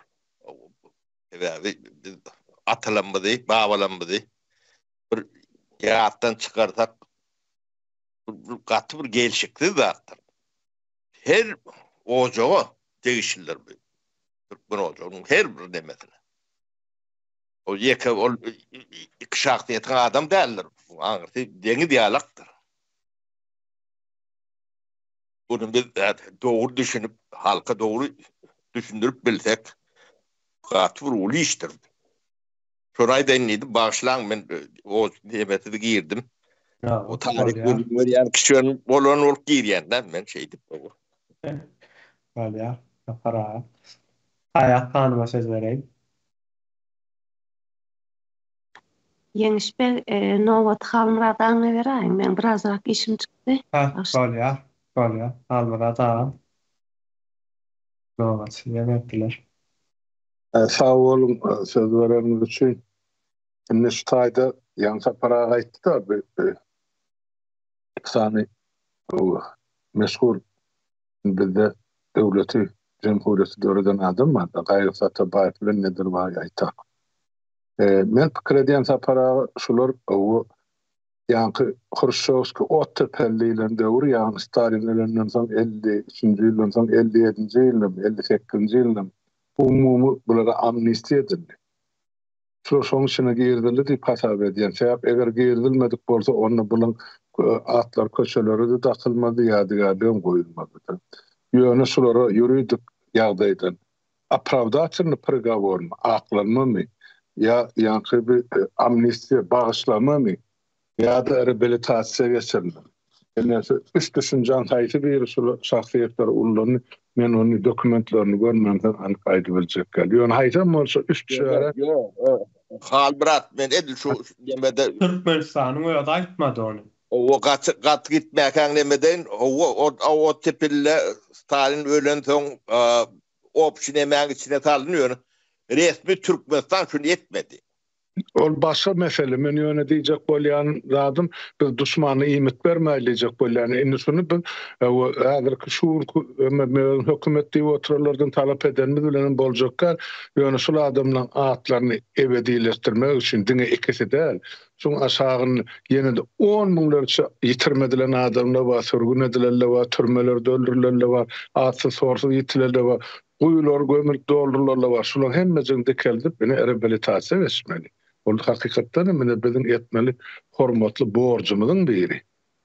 Men şonu aýdýan paraga birinciden, ikinciden men bir ýanky kardeşim Umyda ştaýda düzeliş bermekçi bolýar. Umyda bir ýanky Türkmenistanyň parlamentinde 90-njy ýylda men gatnaşan parlamentimde tagyrlygy we eneligi goramak we sosial meseleler baradaky komitet bardy. Şu 11 komitetiň biri şol. Oňam ýol başçysy Alla Sinisko diýen we milleti Ukraina bolmaly familiýasyna görä ine şol zenan ýol başçylyk edýär. Indi men şo taýda 2,5 ýyl wekilçilik edemde şol komitet olarça diýip aýtmaýyn, ýöne onu golay, ondan köprak bolmagy mümkin. Bir topar ene şol kanunlaryň taslamasyny giyirip deputatlara hödürledi, bilen kabul etdik. Nämeler girýär oň içine? Ene ýanky bir eneligi çağalyk goramak ýa-da düşünükli. Şolaň bähbitleri çağa puli, enen saglygy, ondan o sosial meseleler adamlaryň pensiýasy, maýyplary, inwalitlary, uruş veteranlaryny we şoňa deňeşdirilýänleri edilmeli hyzmatlar. Medisina kömegi ýylaty. Enne sen eline düşen ýanky bir maňa tanışmak üçin haýyş edýän ugru, sen eline düşen ýemede sanawda bir kitabı gözüne getirip gör. Ene şu kitabın içinin o yerinden 5-10 sahypany ýyrtyp aýrydyndylar. Bir yerinden o düýtmedi etdiler. Ondan sonra sahypalar koparlyp aýrylan kitap ondan sonra dogry bolmagymy? Ýok. Sen eline ýetenden näme üçin şu kanunlar aýryldy? Allah'ın eskon komiteden çıkaran.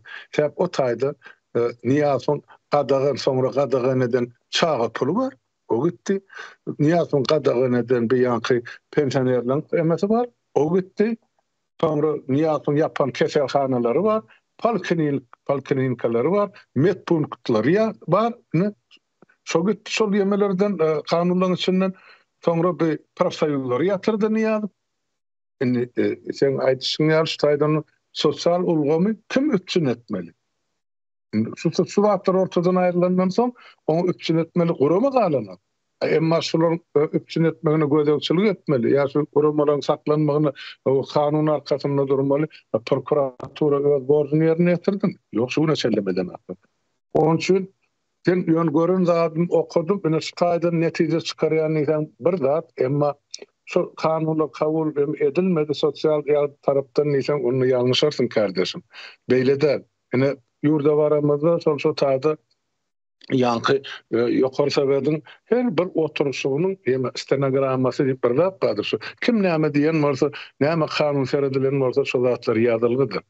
On öýlerine akin tozanan bolsalar, öçürenen bolsalar, arkiw yakanyň bolsalar şu 170 ýaş deputatyň hersine şol stenogramma bardy. Men elimde de ikisi bardy. Ýöne men klinik üstü pazarda mı ýene bir ýerde mi? Ýöne beýle kardeşlerimde bar. Ene şon üçin diýjek bolýan zatym kanunlar kabul edildi. Ýöne ýerine ýetirilmedi. Niýat ýok etdi şu sosial kanunlaryny. Beýlekini konstitusiýan hemme maddasyny ben özüm aýdyp oturyp, ene 90-njy ýyldan bäri ene diňe köçeleri, nämeleri, plan ýerleri harby öýensatlara çelmi ýapaňa takyp başlady. Olar hem 90-njy ýylda degişli.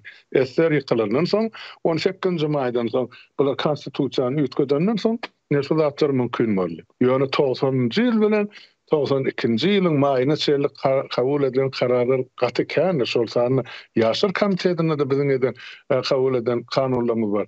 Barmy ýokmy men şonu sen elingdäki ýemeden görjek bolýan. Maňa gaýrat etdi ora. Yine şona aýdaýyn kardeşler. Sağ olun dinläňiz üçin. Halmurata sağ olun. Üçün ýenazyna hazır ama gara oturyň ýok. Siziň aýdan zatlaryň hiçbiri ýok. Ben size oradaýyn, o dokumenty siz görün. Göz Olar, ýöri taýýarlarda ol ýerine ýetirmeli, ýokary sebeden kabul eden karar. Pensiýalar galdyrmak barada, çağı pulunu galdyrmak barada, ondan soň ol hyzmat etmek barada, eneleň saglygyny gowlandyrmak barada, bular kurortlarda, nämelerde din жазmak barada, medisina hyzmaty barada. Hemmesi zat ýazylgydy. Ol komitet 2,5 ýyllap işledi, ýörüdi. Şulu gurdu.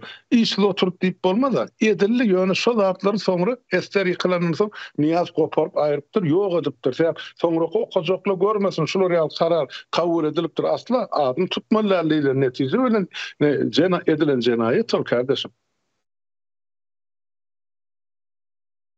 Bolle men aýpaşaýçyklarymy soruňyz bolsa jogap berin. Bolýar. Halmurata. Hayat hanım elimi boşanması. Cevap bilersiniz.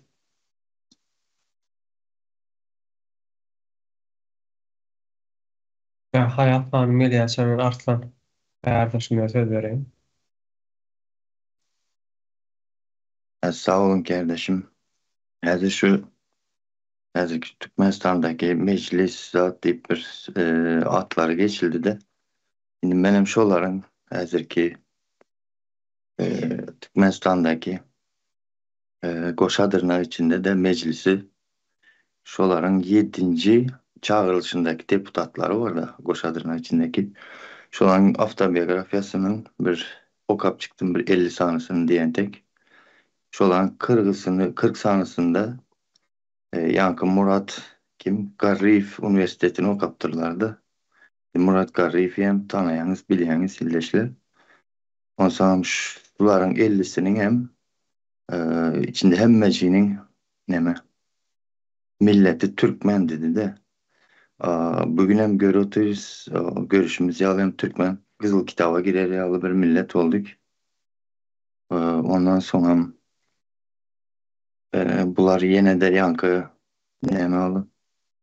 Gayus Atabayev nedir bay Aytak değil de. Bu şahsiyetlerin adını nereden tutsun bular öz avtobiyografiyasını yankı halka tanıdıp ya aytıp bilen yoklar. Şulan avtobiyografiyasını hem okuyan vaktiniz bir samimiyetin yoktu. Şu avtobiyografiyasından hem çıkarıp oladı değil işte. Şu okuyan vaktiniz hem şu samimiyetsiz bir zatlar yazılanlıkları yankı. Çünkü bulan kariyeraları her yılda, her 2 yılda, bir yarım yılda ösüp duran da, ütkep duran, değişip duran. Şotay'dan samimiyetin yokluğunu çıkardım demem. Şu an bir fikirler geldi. Şulara koşayım dedim. Şu her bir küçük mesleğinin, Koşadır Meclisi'nin hakkında. Şimdi şeyle bir adam vardı Arslan kardeşim bana bu burada diyatta dene Türkmen kağıt düzüp bilýän däldir, dokument düzüp bilýän däldir bilim. Halkymyzda bu bir adat şekline gidendir. Ýönekeýje bir met spravka, ýa-ni saglyk hakyndaky bir spravka aljagam bolsak gidip birine 5 manat berip şoňa oňartdyrýandyr. Ýa-da kepilnama ýa-da ýene bir karakteristika häsiýetnama ýazdyrjagam bolsak 5 manat berip ýazdyrýandyr özümiz. Ýazyp bilmeýäris, nähilleki ýazylýandan bilmeýäris, nädip alınmalydygyny bilmeýäris. Ýa-ni o da şeýle bir şablon bar, şo şablon boýunça da ýazýarlar. Türkmenistanyň hökümetem şu wagt şu bir şablon ýa-ni şablon görüşine hereket edýärdi. Başga hiç bir zat däl. Birleri ýazyp berýärler.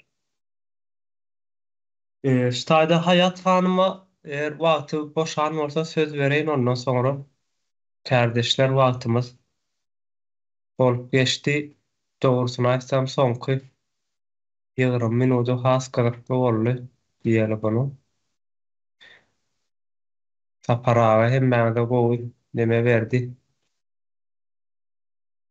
Fikir berdi.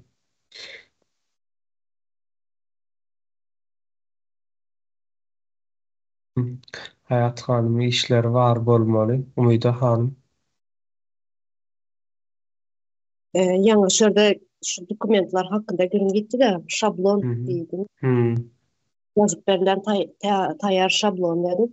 Bula yazılan taýar şablonu göçürüp bilmeýänler. Neme yakında oğlum geçen bir gepleşinde maýdyp geçinde şurada biraz neme ýalňyş aýdypman pasport dep wayenny biletini täzeletdi. Benim pasportundan täzeletdi. Pasportunda hem ýalňyş var, wayenny biletinde hem ýalňyş var. Wayenny biletinde Özbek dep ýazılan, Türkmen dep ýazylan. Gidip bunu hem täzeledenden soň ýene dokument täzelep, täzeledenden aldy dokument. Näçe ýene pulam gitdi, wagtym gitdi, işden galyp. Soň pasportuny, Türkmen pasportundan täzeletdi. Türkmen pasportunda hem atasynyň ady ýalňyş ýazylan. Onu hem gidip ýene täzeledenden dokument oňartyp, näçe wagtda ýene şu geçirde dokument topulady. Ýene şu taýar şablony hem bular bilemedip bilmeýärler, göçürüp bilmeýärler.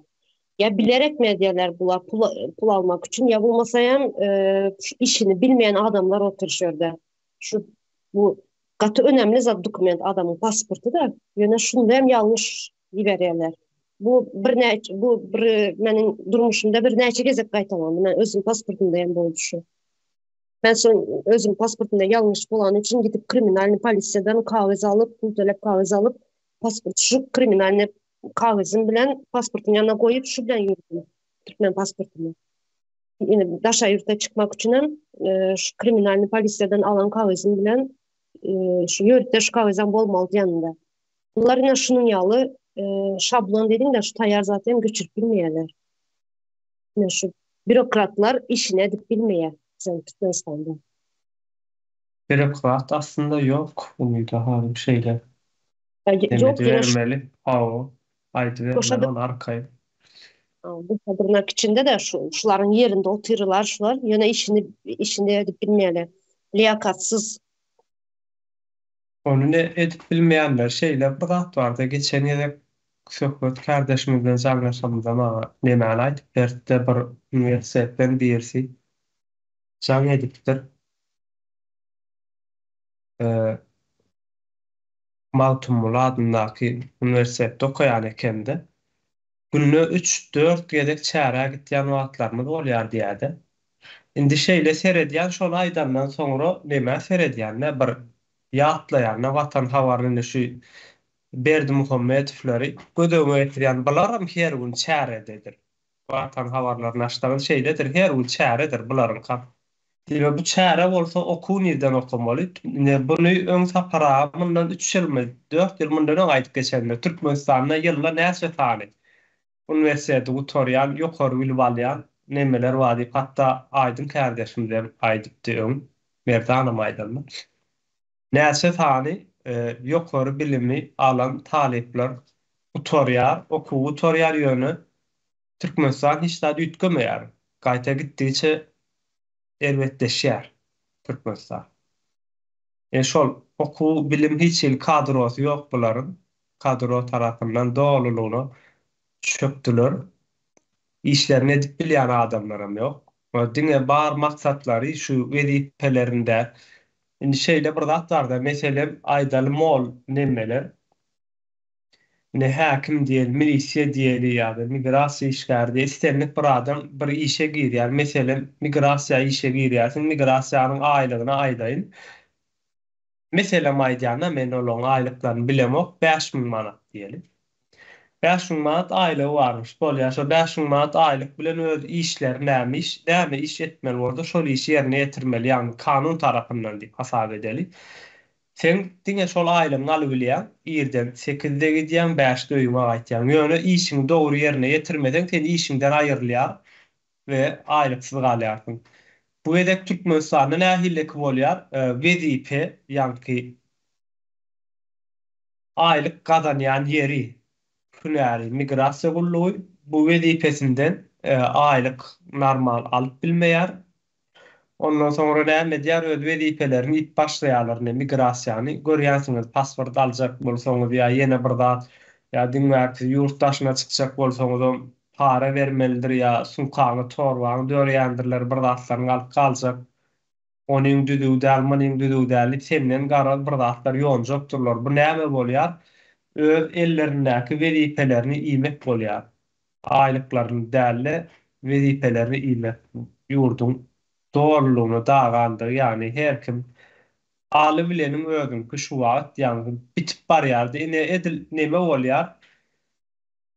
Buğday orlandan sonra eňgere bolýandyr.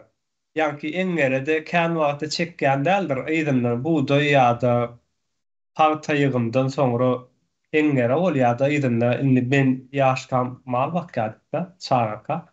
Az wagtlyk diýeni şol eňgere wagty näçe malyny sürüp bilenin ondan sonra aýyrýarlar derrew. Eňgeräni bitirýärler. Dedil Türkmenistanam şu wagt eňgere boldy. Şu wagt aly bilenin az wagty galy eňgere bitýär basym. Ýurdun ýagdaýy şol. Eňgere basym bitýär, sen näçe malyny otlady bilseň öz peýdaňa. Az wagty galy diýen ýalylar, ýurdum şolar ýagdaýda. Men hayat hanım eğer işlerini bitiren olsa aýdyp bilersiň bolmasa Muhammed kardeşimden sonra kardeşler şu ýerde wagtymyz bolup geçdi hatta ýa-da neme geçip bilersiň gurrun döşlügi.